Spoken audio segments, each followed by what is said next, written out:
Check, check. You guys hear me? I feel like Britney Spears up here. You look like it too. Oh, gosh.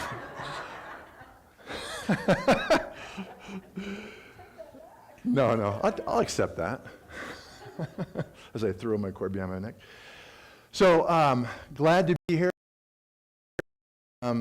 I know Billy Moon as well. Met him the last couple of years at the men's muster, and so it was good walking in the door today and meeting him and his beautiful wife, Brazil, today. And so really blessed to be here. Had a great time in Israel with you guys, and now I'm just enjoying the winter coming over here. We didn't know if we were going to make it. We had to leave at 6:30 in the morning this morning to try and get over the mountain. Not sure what was going to happen, but as soon as we got over the top, it was like a totally different country. Like there's barely any snow coming down, and so then we were able to floor it. We were going like 35 coming up, and we're going like 90 coming down. So we made it. A little bit about myself before we begin. Grew up in Oregon, in the Valley, and graduated high school, went to Oregon State. Any Oregon State fans here? Got one, all right, good deal. Please don't tell me the rest of you guys are at the other school. Okay, okay, good. So we just have two.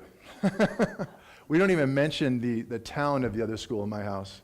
Actually, my dad was going to come over and he goes, "Hey, can I watch the game?" I said, "What game?" He goes, and he actually mentioned the school, and I'm like, "No." He's like, "You're kidding, right?" I'm like, "No. We don't watch that here at our house." He's like, "You're joking." I'm like, "Nope." So he goes, "All right." So he didn't come over to watch the game. So that's how we draw a hard line. I went to Oregon State, met my wife, Michelle. She was a gymnast there. I played football at Oregon State and got married my last year of school. Went into ministry, went to Calvary Chapel Corvallis, and I was on staff at Cutter was born in Brazil. Did the groundwork for a Bible college there, and then moved back to Oregon, planted a church in Bend, and pastored that church for about 5 years. And then went from there to Montana, and I pastored a church in Montana for a couple of years. And then 10 years in prison in Northern California before the Lord released us to be able to come back to Oregon. And now we've been back here for about 2.5 years on staff at Calvary Chapel Prineville. I think many of you guys probably know Pastor Rory. And so I've known Rory since he was 11 years old. And so it's really neat to see. I was in college, he was 11. His dad was going through cancer. That's how I met the family. I was on staff at another church in Corvallis at the time, got a chance to pray for them. And then later on, he and I were on staff together at Calvary Chapel Corvallis before we moved to Brazil.